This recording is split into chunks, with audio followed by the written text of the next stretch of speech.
טוב, שלום לכם. ערב טוב. ערב טוב, קובי. ערב נהדר. אני חייב... דיברתם פה על חרדים ודתיים ועל כך שהגיע הזמן שבארץ יפסיקו להכניס אותנו לכל כך הרבה מגירות כל הזמן. כל הזמן מכניסים אותנו למגירות. כבר הרבה שנים אנחנו תחובים בתוך מגירות, ובכל מגירה ומגירה יש תחפושת משלה, הייתה תחפושת משלה. וזה הזכיר לי הלצה של סבא שלי, זכרו לברכה. סבא שלי, קראו לו רבי אברהם בלוי. הוא היה אח של רבי עמרם בלוי, שהיה מייסד ומנהיג נטורי קרתא. ומהצד השני, אחיו האחר היה משה בלוי, שהיה ממייסדי ומקימי אגודת ישראל. כך שאתם יכולים להבין כבר מה בערך הסיפור של סבא שלי. סבא שלי היה בין זה לזה. זאת אומרת, הוא תמך בהקמת מפלגה שתרוץ לבחירות לכנסת, אגודת ישראל. מצד שני, הוא שימר בתוכו את האנרכיזם של אחיו האחר, עמרם בלוי, שהיה באמת דמות קיצונית מאוד, אך מאוד מאוד ישרה. וסבא שלי שאל אותי פעם, תגיד, האם אתה יודע למה בפורים לא מתחפשים לאדמו"ר? למה זה לא? הוא אמר לי, תשמע טוב, אי אפשר להתחפש לאדמו"ר. ברגע שאתה לובש בגדים של אדמו"ר, אתה כבר אדמו"ר. זה לא תחפושת. והמילים שלו תמיד ישמרו אצלי. זאת אומרת, ההבנה שכל מיני מגירות הם תחפושות. הם תחפושות. והשאלה, למה אנחנו מתחפשים, היא אחת השאלות שאני עוסק בה בשנים האחרונות. למה היהודים בימינו מתחפשים בפורים? אני מקווה שאני לא אטעה, הרב פרופסור גולינקין, אם אני אומר שזה מנהג מאוד מאוחר, שאנחנו מוצאים אותו לכל המוקדם במאה ה-13. כן? אנחנו מוצאים אותו בקרב פוסקים אשכנזיים לכל המוקדם במאה ה-13. ומדוע כאשר היהודים נמצאים באירופה ומתנזרים מהסביבה ומקימים חומות בינם לבין הסביבה, מדוע דווקא הרעיון הזה של תחפושות, מדוע דווקא אותו הם מאמצים לתוך היהדות מכל הקרנבלים שהם רואים באירופה בכל מיני מקומות? למה דווקא את זה? הרי היהודים ידעו להיזהר, לא לקלוט לתוכם תרבויות זרות. במיוחד באירופה, שם היו חומות מאוד מאוד גבוהים. למה דווקא המנהג הזה של תחפושות בפורים, ברגע שהוא חדר לתוך העולם היהודי, הוא חדר עמוק, והוא התפשט לכל עבר.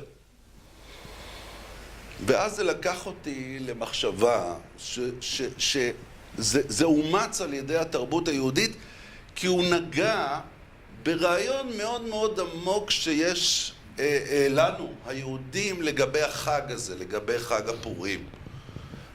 ופה אני רוצה להפנות את תשומת לבכם לאחד המדרשים התלמודיים המאוד מאוד מוכרים, כיוון שהם הבסיס לחגיגות האדלוידה השונות.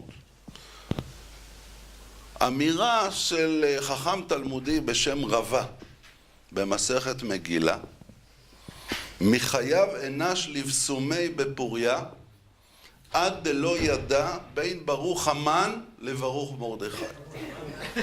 אני כבר שתיתי פשוט, זה הכל. עכשיו, כולם מכירים את זה, יש על זה שירים, יש אדלוידה שיצא מתוך המשפט הזה. אבל אני רוצה להסב את תשומת לבכם להמשך של הדרשה הידועה הזו.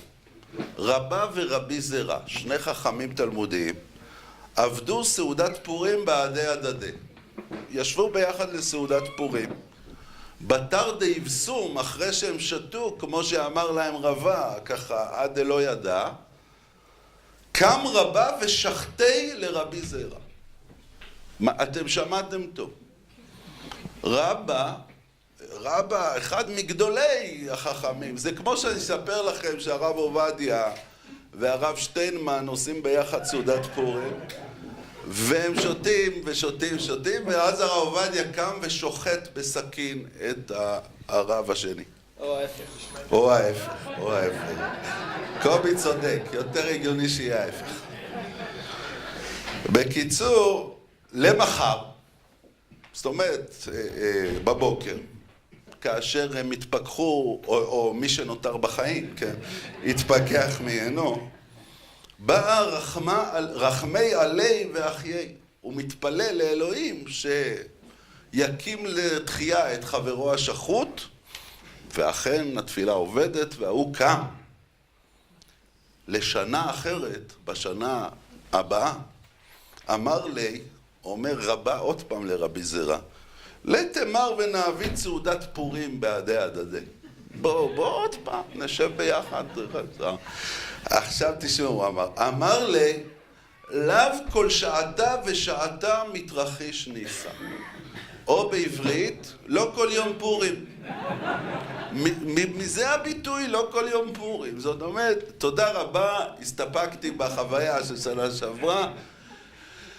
עכשיו תראו, זה מאוד מעניין, כן?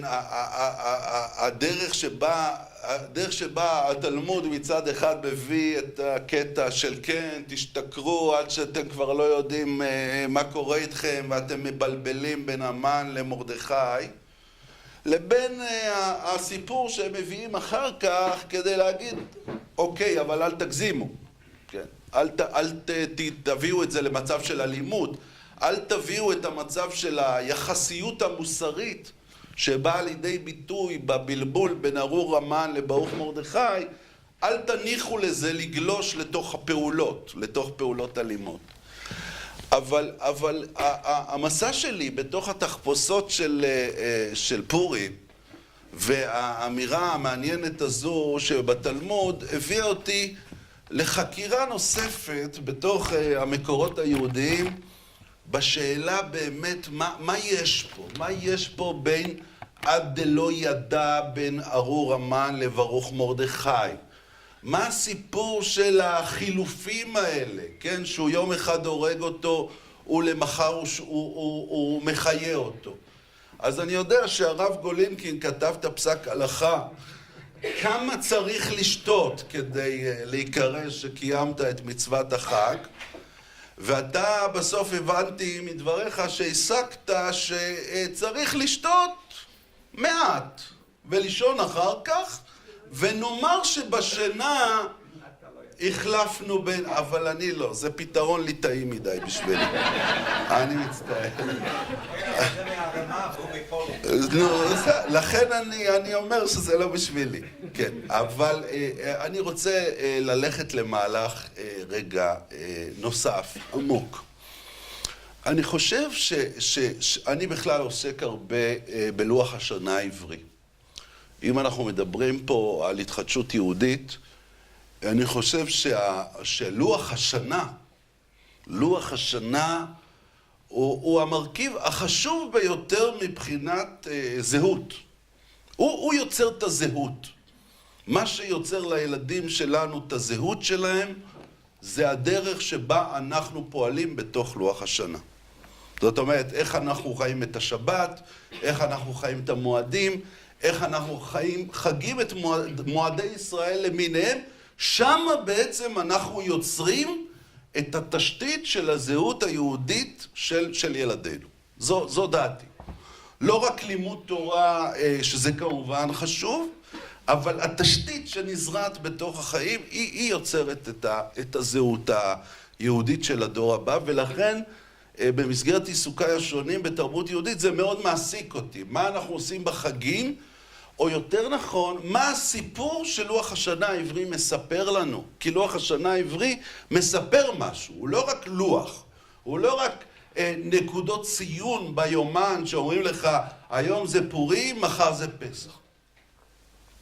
לוח השנה בא לספר משהו.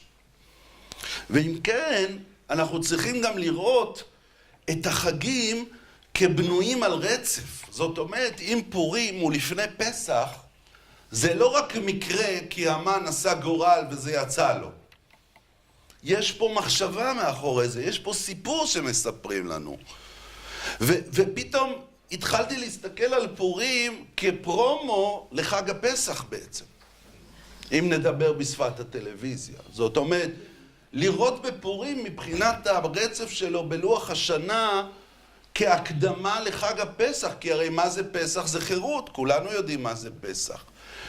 ופורים מנסה להעביר אותנו את הגמישות הנפשית, האלסטיות של הזהות, שנתחפש, שנלבש תחפושות, אם זה תחפושות שהם מביעים את מה שאנחנו לא, או שאלו תחפושות שמביעות דווקא את מה שאנחנו כן, בפנים ואנחנו רוצים להוציא את זה החוצה.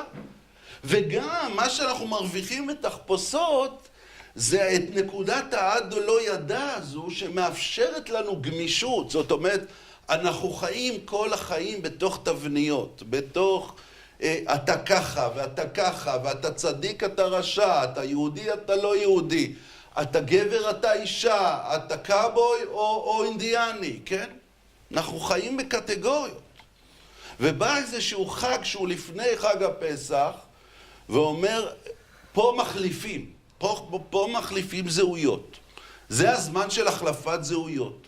לא רק שאתה מתאמן, שאנחנו מתאמנים בהחלפת זהויות, אנחנו גם מגיעים למקומות שבהם אנחנו מבינים, בין תחפושת לתחפושת, אנחנו מגלים גם את התהום ששרויה בין התחפושות, שזה האני הפנימי שלנו בפנים, אותו אני פנימי שהוא לא יודע להבדיל בין ארור המן לברוך מרדכי. כי זוהי הנקודה שמאפשרת לנו גמישות. כי כדי להגיע לחג הפסח אני חייב קודם כל להתרגל בגמישות של האישיות שלי, בגמישות של הזהות שלי, כי זה רעיון מרכזי שמבסס אחר כך את היציאה לחירות. מה אתה אומר, קובי? אני אומר שיש לי שיר ב3.5 דקות מספר בדיוק את הסיפור שאתה מספר. אז בזבזתי את הזמן. לא, חלילה.